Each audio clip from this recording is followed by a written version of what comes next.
Guys, सो आज हम पढ़ेंगे क्लास 7 का पॉलिटिकल साइंस का चैप्टर 1 जिसका नाम है इक्वालिटी इन इंडियन डेमोक्रेसी। ठीक है, तो हम चैप्टर शुरू करते हैं। हमारा फर्स्ट टॉपिक है equality. Equality means ensuring that every individual और group of individual are treated fairly and equally without any discrimination. Ensure that every individual has an equal opportunity to make the most of their lives.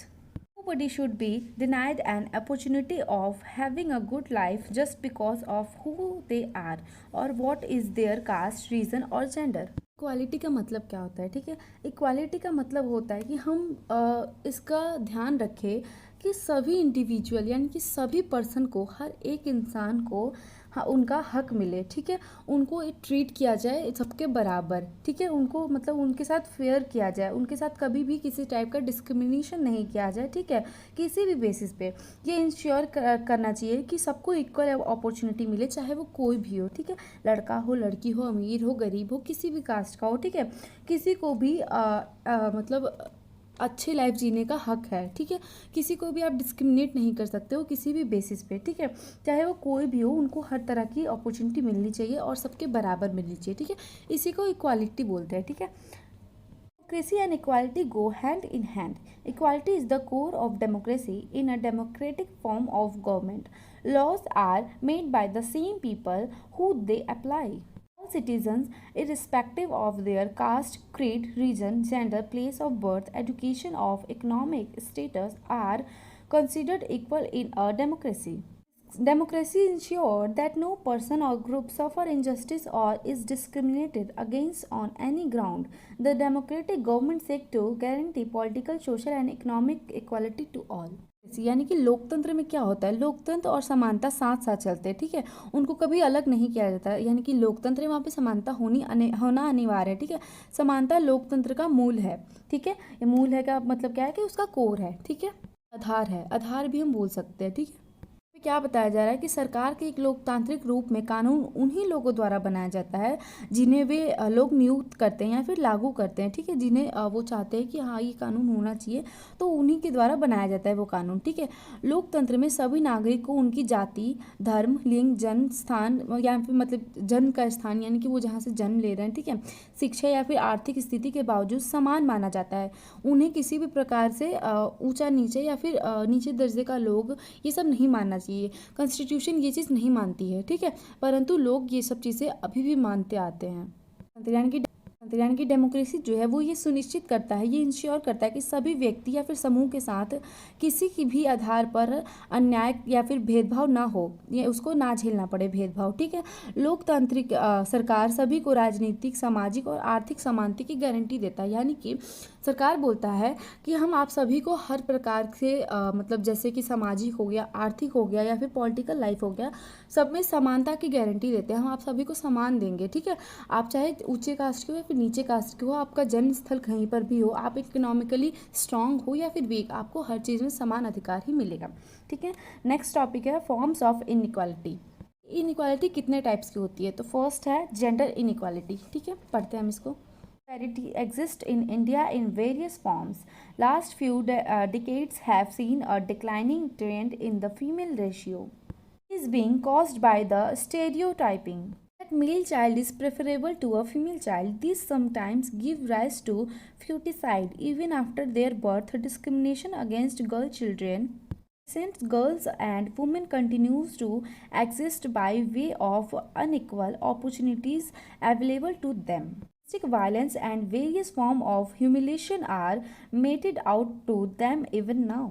पे हमें ये बताया जा रहा है कि हमारे देश में लोग ज़्यादातर हमारे मतलब मेल बच्चे को ज़्यादा प्रेफर करते हैं। यानी कि अगर लड़का हो तो वो ज़्यादा खुश रहते हैं। ठीक है, लड़की हो तो कम खुश होते हैं। ठीक है, क्यों? क्योंकि उनका मानना है कि जो लड़की होगी वो आगे चल के हमें कुछ सहायता नहीं करेगी, परंतु जो लड़का होगा वो आगे चल के हमारे काम आएगा, हमारी सहायता करेगा। ठीक है, तो जो हमारा सेक्स रेशियो है, फीमेल सेक्स रेशियो में बहुत ही गिरावट आई है। जब हमारा ये मतलब अनुपात दिखा गया था तो उसमें जो फीमेल्स की संख्या थी वो बहुत ही कम हो गई थी। ठीक है, और ये कारण क्या हो गया कि रूढ़िवादी यानी कि जो परंपरा है, जो इनकी सोच है, इनके कारण। ठीक है, कभी क्या करता है कि लोग या तो पेट में अगर जानते हैं कि लड़की हो रही है तो पेट में ख़त्म कर देते हैं, या फिर होने के बाद उसको मार देते हैं, ठीक है। उनके जन्म के बाद भी, या फिर जन्म होने से पहले भी उनके साथ डिस्क्रिमिनेशन होना शुरू हो जाता है कि लड़का हो या फिर लड़की, लड़की होगी तो ये, लड़का होगा तो वो, ठीक है। ये सारी चीज़ें यानी कि बर्थ से पहले डिस्क्रिमिनेशन शुरू हो जाता है, ठीक है। गर्ल चिल्ड्रन के खिलाफ ज़्यादातर होता है, लड़कों की तरफ भी होता है परंतु कम होता है लड़कियों के मुकाबले। लड़कियों को कम अपॉर्चुनिटी मिलती है, लड़कों को अगर कोई अच्छी अपॉर्चुनिटी मिलती है तो लड़कियों को कम अपॉर्चुनिटी मिलती है, ठीक है। और उनसे ख़राब अपॉर्चुनिटी मिलती है। डोमेस्टिक वायलेंस भी लड़कियों के साथ बहुत ही ज़्यादा होता है, यानी कि उनके साथ मारपीट होती है, ठीक है। उनके साथ घरेलू हिंसा होती है, तरह तरह के अपमान का सामना करना पड़ता है लड़कियों को, ठीक है। नेक्स्ट है हमारा caste inequality. Inequality has existed in our country for thousands of years and has created a gulf between the so-called high caste and low castes. It has divided our society on the basis of caste and has deprived a vast section of our population of their right to live with dignity.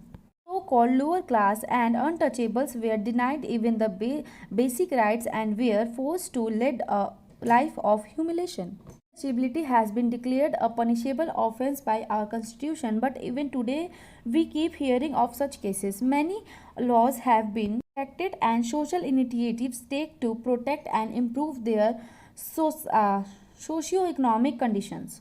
Cast inequality क्या होती है? Cast inequality हमारे देश में कई सालों से चली आ रही है, ठीक है। कई सारे टाइम बीत गए, पीरियड्स बीत गए, परंतु ये कास्ट इनइक्वालिटी अभी तक ख़त्म नहीं हुई है, ठीक है। जो कि हमारे किसके बीच होती है? अपर क्लास और लोअर क्लास के बीच, ठीक है। हमारे सोसाइटी में 3 क्लासेस होती है, upper class, lower class, middle class, ठीक है।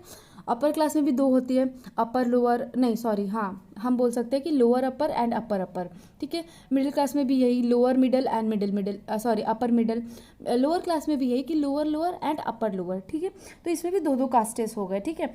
परंतु लोग अभी भी मानते हैं कि कास्ट जो होता है कि वो बहुत ज़्यादा मायने रखता है, लेकिन कॉन्स्टिट्यूशन में ऐसा नहीं है। अभी भी लोग अनटचेबल जो होते हैं, लोअर क्लास के जो लोग होते हैं, उनको उनके जो राइट्स होते हैं वो उन्हें नहीं देते हैं। कई जगह उनको उनके हक नहीं मिल पाते हैं, ठीक है। वे अभी भी वैसे ही जीवन जी रहे हैं जैसे पहले जीते थे। अनटचेबल्स है, मतलब जो कॉन्स्टिट्यूशन है वो अनटचेबल्स को भी उनके राइट्स देने का डिक्लेरेशन कर चुका है कि उनको भी उनके राइट्स देने चाहिए, ठीक है। और लेकिन अभी भी कई सारी जगह हम देख सकते हैं कि हमें कैसे सुनने को भी आते हैं कि जो अपर क्लास होते हैं वो कई बार लोअर क्लासेस को ह्यूमिलेट करते हैं, ठीक है। उनकी बेइज्जती करते हैं कि तुम ये नहीं कर सकते, तुम वो नहीं कर सकते, ठीक है। तुम लोगों के साथ इंटरेक्ट नहीं हो सकते, तुम दूर रहो हमसे, हम तुम्हें छुएंगे तो हमें पाप लगेगा, ऐसे वैसे, ठीक है। जिसको अनटचेबल्स बोलते हैं, ठीक है। कॉन्स्टिट्यूशन में ये भी बोला गया कि जो ऐसा करेगा उसको हम अपराध घोषित कर देंगे और उन्हें दंड भी मिलेगा, परंतु लोगों का इस पर कोई असर नहीं होता। कुछ ही लोग होते हैं जो इसको नहीं मानते, नहीं समझते, परंतु बहुत सारे लोग होते हैं जो आज भी ऊंची जाति और नीची जाति में भेदभाव करते हैं, ठीक है। जात रखते ही क्यों है मुझे तो यही समझ नहीं आता कि मतलब तुम इस कास्ट के हो, तुम उस कास्ट के हो। सबसे ज़्यादा मायने आजकल सोसाइटी में यही रखता है। हम जॉब भी लेने जाते हैं, चाहे वो कोई भी जॉब हो, हमारा सरनेम पूछते हैं कि कौन सा सरनेम है तुम्हारा, किस कास्ट के हो, ठीक है। तो इस बेसिस पे हमारी फीस भी, जो हमें फीस नहीं बोलेंगे, सैलरी जो हमारी होती है, ठीक है, वो डिसाइड की जाती है कि ये लोअर है इसको ये दूंगी। हमारे काम की क्षमता पे नहीं, हमारे कास्ट की क्षमता पे हमें जज किया जाता है, ठीक है। नेक्स्ट है हमारा religious inequality. It's often caused by the religious differences और religious beliefs. Religious communities who are in minority suffer inequality and unfair treatment, leading to friction between people of different religions. Religious inequality क्या होती है? Religious inequality वो होती है कि जो हमारे धर्म के मतभेद या फिर धर्म के विशेषताओं पे या फिर विश्वासों पे, ठीक है, उन पे जज किया जाए लोगों को कि तुम इस धर्म को मानते हो तो तुम्हारी ये सोच होगी या फिर ऐसे कुछ भी। हम देखते हैं कि जो जैसे हम कोई धर्म को ले लेते हैं, कोई जैनिज़्म, बुद्धिज़्म, हिंदुज़्म, कुछ भी ले लेते हैं, ठीक है। तो वे लोग सोचते हैं कि वे धर्म नीचा है, वे धर्म ऊंचा है, वो अच्छा धर्म नहीं है, वो अच्छा धर्म है, ठीक है। तो ये होता है कि रिलीजियस इनइक्वालिटी इसको बोलते हैं कि लोग धर्म कोई किसी भी धर्म के बेसिस पे लोगों को जब समानता और असमानता में भेदभाव करने लगते हैं तो उसको धर्म बोलते हैं, ठीक है। विभिन्न धर्मों के लोग, मतलब क्या होता है कि जब लोग इन धर्मों के बेसिस पे लोगों को बोलते हैं तो जिससे क्या होता है कि अलग अलग धर्मों के बीच लड़ाइयाँ होनी शुरू हो जाती है, घर्षण शुरू हो जाता है, लोग अपने हक के लिए लड़ने लगते हैं। होते हैं, ठीक है, और लड़ेंगे। अगर उनको उनका हक नहीं मिलेगा तो लोग लड़ते हैं, ठीक है। नेक्स्ट है how the constitution ensure equality. The farmers of our constitution were aware of the fact that various inequalities exist in our society at the time of independence. Certain groups of people in India have experienced inequalities and discrimination for centuries. They felt that now that India will have its own government, it should be the duty of the government to ensure equality to all sections of our society. यहाँ पे हमें ये बताया जा रहा है कि हमारे संविधान के निर्माण के समय ये अवगत था कि मतलब जो हमारे स्वतंत्र भारत है, ठीक है, स्वतंत्रता के समय भी हमारे भारत में बहुत सारी असमानताएं फैली थी, ठीक है। बहुत सारे लोगों को जब अभी भी दिया जाता है, असमानताएं अभी भी होती है, तब उस समय भी तो और ज़्यादा ही होती होगी, ठीक है, आपको पता ही होगा कहीं ना कहीं, ठीक है। तो जब हमारा संविधान बना तब ये हमें इंश्योर किया गया कि मतलब उन्होंने ये देखा कि हाँ असमानताएं तो है, तो हम मुझे इसे ख़त्म करना होगा, ठीक है। क्या की सरकार बनाई और उसमें एक कर्तव्य डाल दिया कि हाँ तुम्हें ये इंश्योर करना होगा कि तुम्हें देखना होगा कि हमारे समाज में सभी वर्गों के लोगों को, यानी कि सभी रिलीजियस को, सभी धर्मों के लोगों को बराबर का हक मिले, ठीक है, बराबर की समानताएं मिले, उनको किसी भी तरह का डिस्क्रिमिनेशन, भेदभाव का सामना ना करना पड़े, ठीक है। तो हम पढ़ लेते हैं डॉक्टर B.R. अम्बेडकर के बारे में। Dr. B.R. Ambedkar, the main architect of our constitution, himself belonging to a Dalit family and was a victim of caste discrimination, launched a movement for the equality of Dalits. He encouraged them to send their children to school. He worked towards a society where everyone is equal and is treated with respect and dignity. Bhimrao Ambedkar थे, वे क्या थे, वे खुद मतलब खुद दलित family से belong करते थे। उन्होंने खुद कास्ट सिस्टम यानी कि कास्ट डिस्क्रिमिनेशन की सामना किया है, ठीक है। और वे क्या है कि वे आर्किटेक्ट है कि मतलब उन्होंने खुद कॉन्स्टिट्यूशन लिखा है, ठीक है। संविधान उन्होंने ही बनाया है, संविधान में सारे जितने भी हैं उन सब चीज़ों को उन्होंने लिखा है। उन्होंने बताया कि किसको क्या हक मिलना चाहिए, कि इसके लिए क्या इंश्योर किया जाएगा, मतलब महिलाओं के लिए क्या हक है, पुरुषों के लिए क्या हक है, निचले जात के लिए क्या हक है, ऊंची कास्ट के लिए क्या हक है। सबके अपने अपने अधिकार दिए गए, सबको समान रूप दिया गया कि सभी को समानता मिलेगी। अगर आपके पास पैसे कम है, परंतु आप कॉन्स्टिट्यूशन में देखो कि मतलब आपको संविधान जो है उसमें सबके लिए समान अधिकार दिया गया, परंतु लोग इसको मानते नहीं है। कई जगह अब सरकार हर घर में तो देखने जाएगी नहीं कि आपके घर में क्या हो रहा है क्या नहीं, तो जिसके लिए कारण क्या होता है कि लोगों को घर में भी बहुत सारी असमानताएं होती है, जबकि सरकार को ये चीज़ पता है, ठीक है। तो जो भीमराव अंबेडकर थे उन्होंने क्या किया कि उन्होंने फैमिलीज़ को इनकरेज किया कि अपने बच्चों को स्कूल भेजो, ठीक है। उन्होंने सोसाइटी में सबके इक्वल हक के लिए और उनके रिस्पेक्ट के लिए कि सबको बराबर का अधिकार, बराबर का सम्मान मिले, उसके लिए लड़ाई भी की, ठीक है। तो ये था भीमराव अंबेडकर के बारे में। तो नेक्स्ट हम पढ़ते हैं।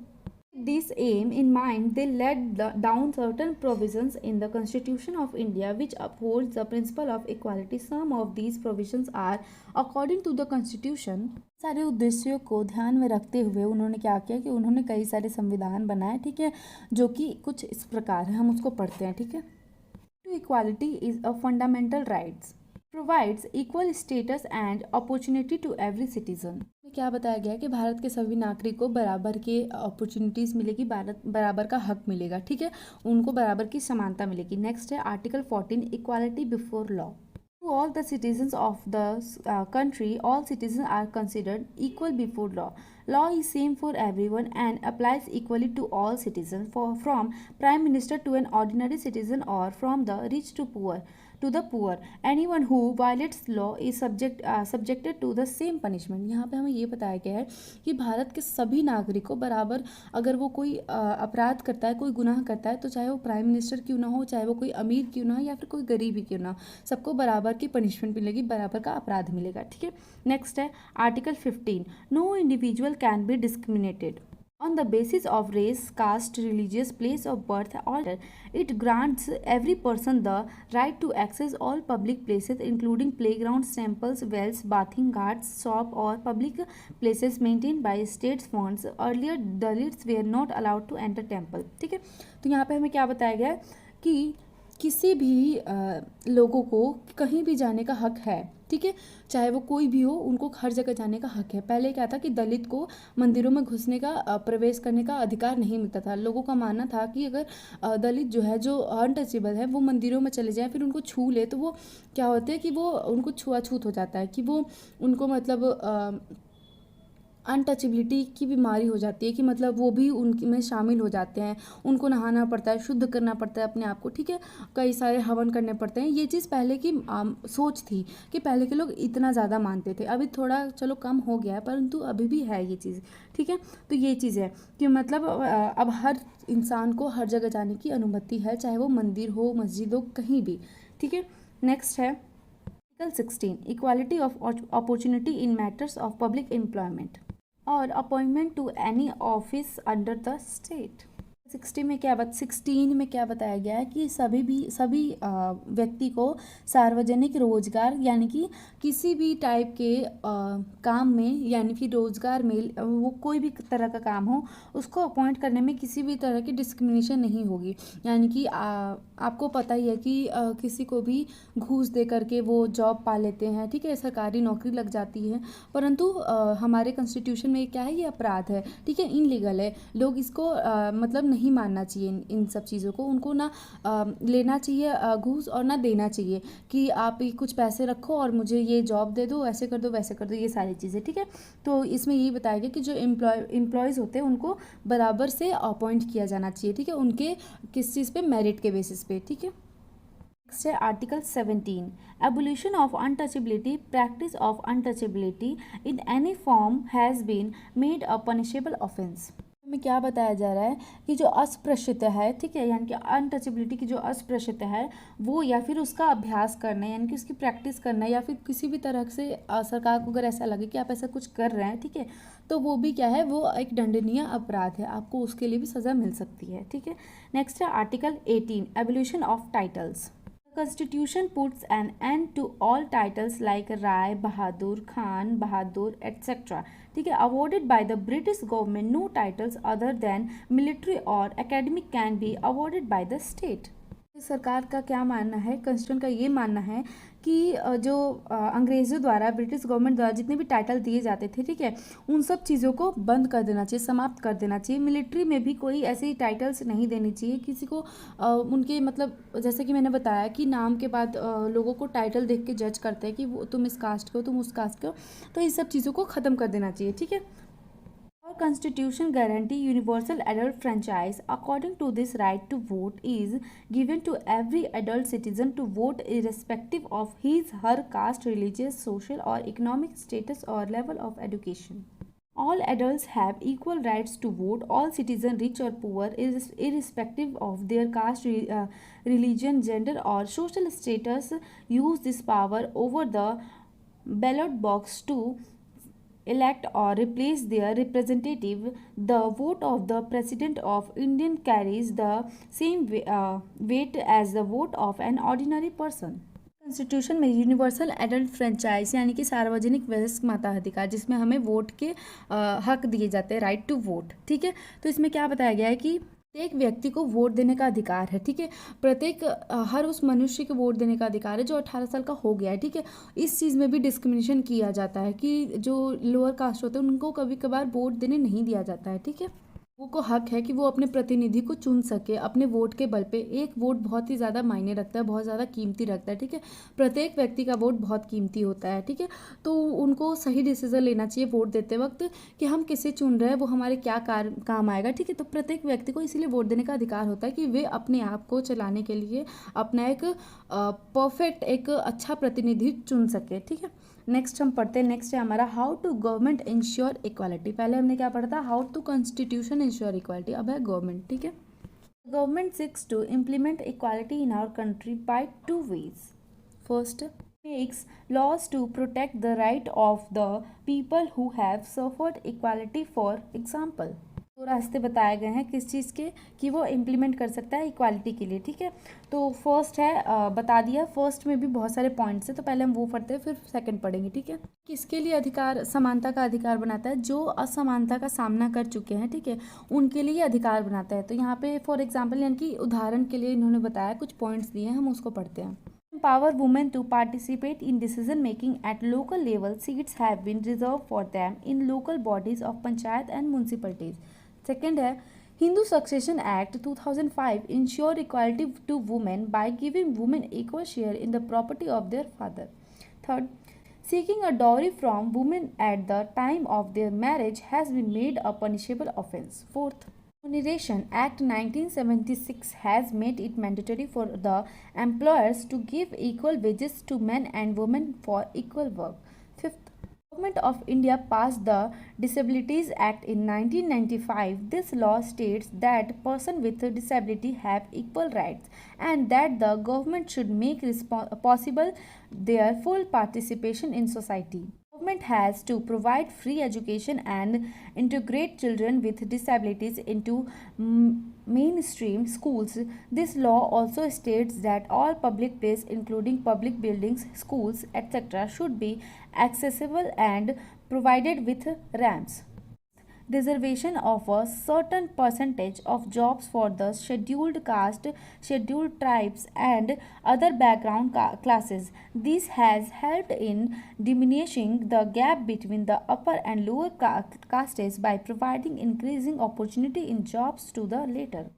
Some states provide for reservation of jobs for religious minorities.